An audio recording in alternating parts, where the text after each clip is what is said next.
இன்றைய பதிவில் சனி பெயர்ச்சி பலன்கள் பரிகாரங்கள் கடகராசி நேயர்களுக்கு.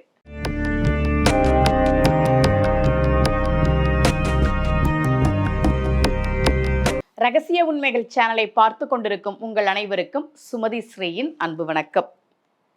இந்த பகுதியில் நம்ம நிறைய பரிகார முறைகள், பரிகார தலங்கள், ஆன்மீக கேள்வி பதில்கள், ஆன்மீக சந்தேகங்கள், என்ன பிரச்சனைக்கு என்ன மாதிரி வழிபாடு பண்ணணும்னு தொடர்ந்து பார்த்துக்கிட்டு இருக்கோம். ஏன்னா போன சனிப்பெயர்ச்சியிலிருந்து என்கிட்ட ஜாதகம் பார்க்க வந்த கடக ராசியினர் அத்தனை பேரும் ரொம்ப கஷ்டமாக இருக்குமா, சமாளிக்க முடியல, என்ன பண்ணுறதுன்னு தெரியலன்னு சொன்னாங்க. கடகராசி நேயர்கள் அஷ்டம சனி காலம் எப்படி இருந்ததுன்னு சொல்லுங்கள்.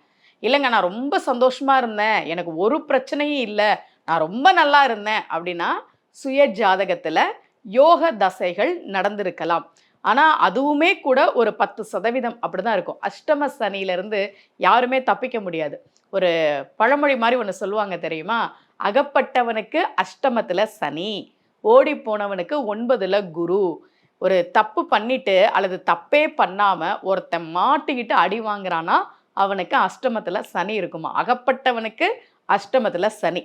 அப்படி கடகராசி நேயர்கள் போன சனி பெயர்ச்சியிலேருந்து எந்த அளவுக்கு கஷ்டப்பட்டாங்க அப்படின்றத நான் ஒரு ஜோதிடராக பார்த்துருக்கேன். வேலையில் பிரச்சனை, தொழிலில் பிரச்சனை, இன்வெஸ்ட் பண்ணி மாட்டிக்கிட்டது, அல்லது நல்ல வருமானம் வந்துட்டு இருந்த தொழிலில் வருமானம் நின்னது, குடும்ப உறவுகளுக்குள்ள மனக்கசப்பு, சண்டை போட்டுட்டு கோச்சிட்டு தனி குடித்தனம் போனது, வம்பு வழக்கு, உடல்நிலை சரியில்லாமல் திடீர் மருத்துவ செலவு, எவ்வளவோ பிரச்சனைகள்.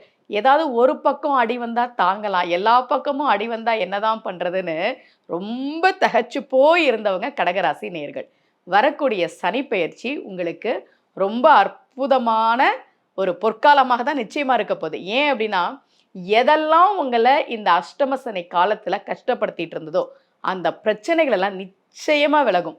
இப்படி ஒரு நெருக்கடி வந்துருச்சே, என்ன போய் இப்படி சொல்லிட்டாங்களே, ஒரு வீண் பழி வந்துருச்சே, நான் ஒரு அவமானத்தை சந்திச்சிட்டேனே, எல்லார்கிட்டையும் போய் நான் கையேந்தி நின்னனே, நிச்சயமாக அஷ்டம சனி காலகட்டங்களில் வருமானம் குறைஞ்சு அல்லது என்னதான் சொத்து இருந்தாலும் அதை விற்க முடியாமல் கையில் பணம் இல்லாமல் மற்றவங்க கிட்ட போய் கையேந்தி நின்ன பல பேரை நான் பார்த்தேன். இப்படியெல்லாம் எவ்வளவோ கஷ்டப்பட்டிருப்பீங்க. அதற்கெல்லாம் சேர்த்து ஒரு நல்ல விடிவு காலம் இந்த சனி பயிற்சியில் வருது. கடகராசி நேயர்களுக்கு என்னுடைய வாழ்த்துக்கள். ஏன்னா ஒரு பெரிய பிரச்சனை நம்மளை விட்டு விலகுது அப்படின்றதுக்காக.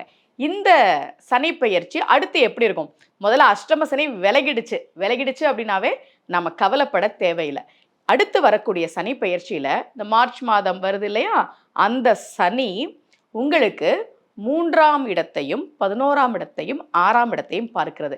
எப்போவுமே ஞாபகத்தில் வச்சுக்கோங்க, கோச்சாரத்துக்கு பயிற்சி பலன்கள் சொல்லும்போது, சனி பெயர்ச்சி, குரு பெயர்ச்சி, ராகு கேது பெயர்ச்சின்னு சொல்லும்போது அது ராசிக்கு தானே தவிர லக்னத்துக்கு கிடையாது. நான் இப்போ கடக லக்னம், எனக்கும் இது பொருந்துமா அப்படின்னா பெரும்பாலும் 90%, 99% ராசிக்கு தான் இந்த கோச்சார பலன்கள் பொருந்தும். அதுவும் சுய ஜாதகத்தை பார்த்து என்ன தசா புத்தின்னு அதெல்லாம் பார்த்து தான் நம்ம பலன் சொல்லணும். ஆனால் எப்படி பார்த்தாலும் கடகராசிக்கு அஷ்டம சனி விலகுவது என்பது ரொம்ப ரொம்ப ஒரு அற்புதமான அமைப்பு. அடுத்து அவர் பாக்கிய சனியாக வரார்.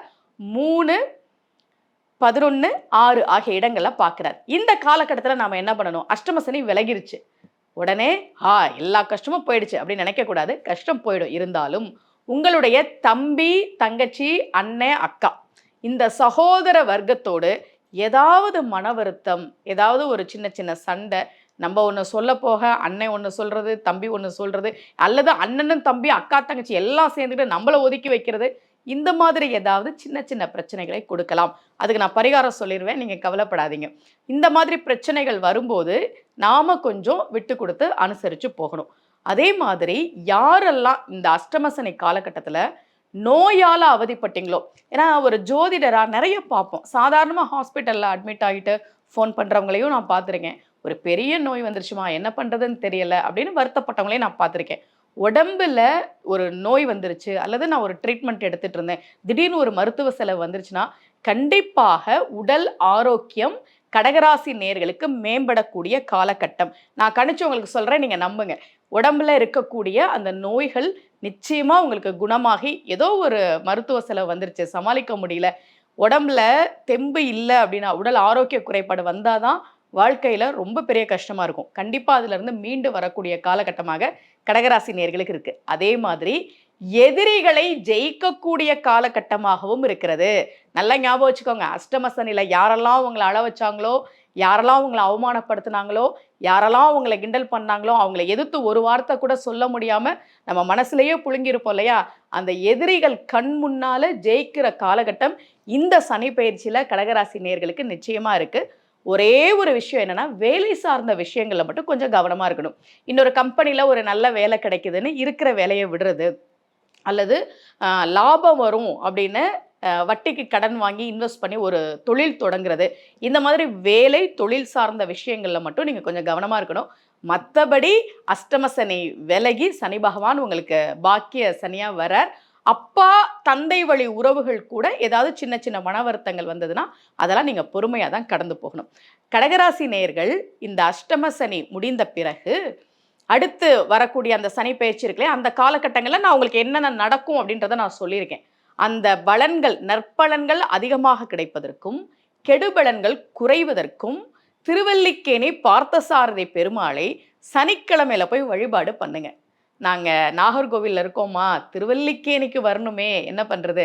நாங்க வெளிநாட்டுல இருக்கிறோமே, நாங்க என்ன பண்றதுன்னா, அந்த கடகராசி நேயர்கள் நான் சொல்ற பாசுரத்தை உங்களால எப்பெல்லாம் முடியுதோ அப்பெல்லாம் நீங்க பாராயணம் பண்ணுங்க. பரதனும் தம்பி சத்ருகனும் லக்குமனோடு மைதிலியும் இரவும் நன்பகலும் துதி செய்ய நின்ற ராவண அந்தகனை எம்மானை குரவமே கமழும் குளிர் பொழில் ஊடு குயிலோடு மயில்கள் நின்றால ரவியின் கதிர்கள் நுழைதல் செய்து அறியா திருவல்லிக்கேணி கண்டேனே. இந்த பாசுரத்தை கடகராசி நேர்கள் எப்பெல்லாம் முடியுதோ அப்பெல்லாம் பாராயணம் பண்ணுங்க. நேரம் கிடைக்கிற போது திருவல்லிக்கேணி பார்த்தசாரதி பெருமாளை சனிக்கிழமையில் சென்று தரிசனம் செய்யுங்கள். நிச்சயமாக அடுத்து வரக்கூடிய இந்த சனி பெயர்ச்சியில உங்களுடைய கஷ்டம் முழுவதுமாக விலகிடுச்சு. அதுல உங்களுக்கு சந்தேகமே வேணாம். என்ன பண்றதுன்னு தெரியாம தகச்சிருப்பீங்கல்ல, அதுக்கு ஒரு வழி கிடைக்கும். இது நான் என்ன பண்ண போறேன், இந்த கடனை நான் எப்படி அடைக்க போறேன், இந்த பிரச்சனையை நான் எப்படி சமாளிக்க போறேன்னு எதெல்லாம் உங்களுக்கு நெருக்கடிகளை கொடுத்து கொண்டிருந்ததோ அந்த பிரச்சனைகள் எல்லாம் நிச்சயமாக முற்றிலுமாக உங்களை விட்டு விலகுகிற காலகட்டம் இந்த சனி பெயர்ச்சி. கடகராசி நேயர்களுக்கு என்னுடைய வாழ்த்துக்கள். மீண்டும் அடுத்த ராசிக்கான சனி பெயர்ச்சி பலன்கள் பரிகாரங்களோடு உங்களை சந்திக்கிறேன். அனைவருக்கும் அன்புடன் சுமதி ஸ்ரீ.